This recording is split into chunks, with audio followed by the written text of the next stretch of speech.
Judith chapter 5. It was told to Holofernes, the commander of the Assyrian army, that the Israelites were prepared for war and had blocked the passes in the mountains, fortified all the hilltops, and placed barricades in the plains. He was very angry, and he called all the princes of Moab and the captains of Ammon and all the governors of the seacoast together. He said to them, "Tell me, sons of Canaan, who are these people who live in the hill country? What cities do they inhabit?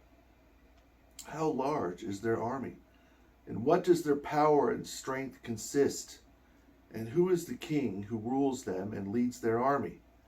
Why have they alone refused to come and meet with me, along with all those dwelling in the west?"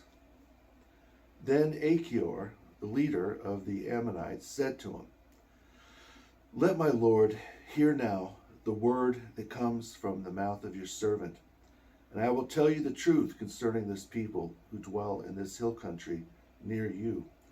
No falsehood will come out of the mouth of your servant. These people are descended from the Chaldeans. They previously sojourned in Mesopotamia because they did not wish to follow the gods of their fathers who were in Chaldea.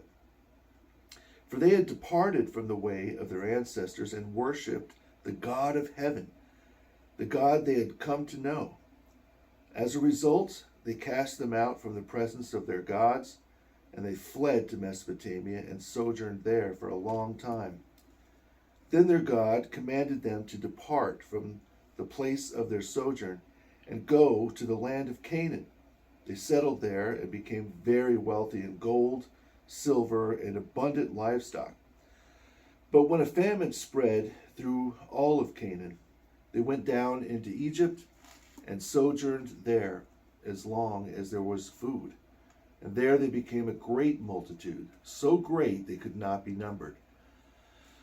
Then the king of Egypt rose against them, and taking advantage of them, forced them to make bricks.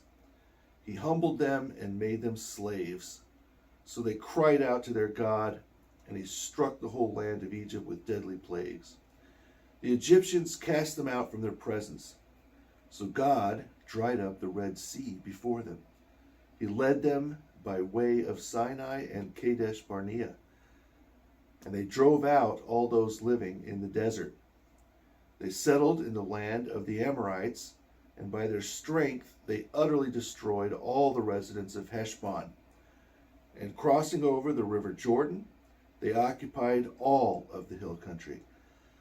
Then they drove out the Canaanites, the Perizzites, the Jebusites, the Shechemites, and the Girgasites, and they dwelled there for a long time.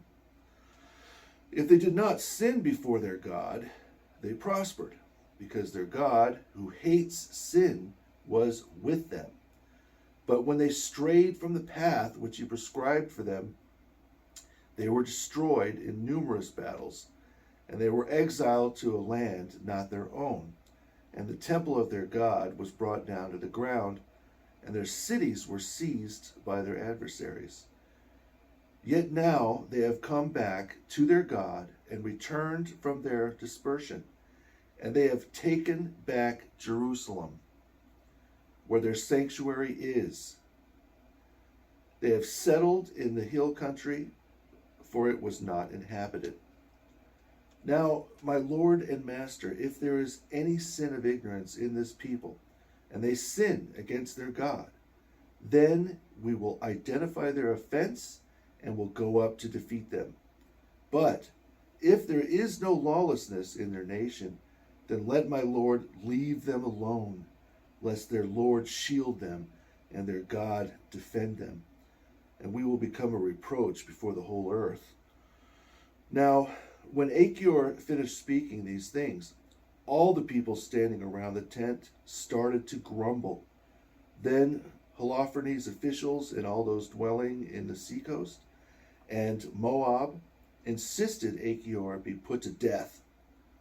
They said, "We will not be afraid of the Israelites, for behold, they are people in whom there is no might nor the power to wage war. Now therefore, we will go up Lord Holofernes, and they will be devoured by your whole army.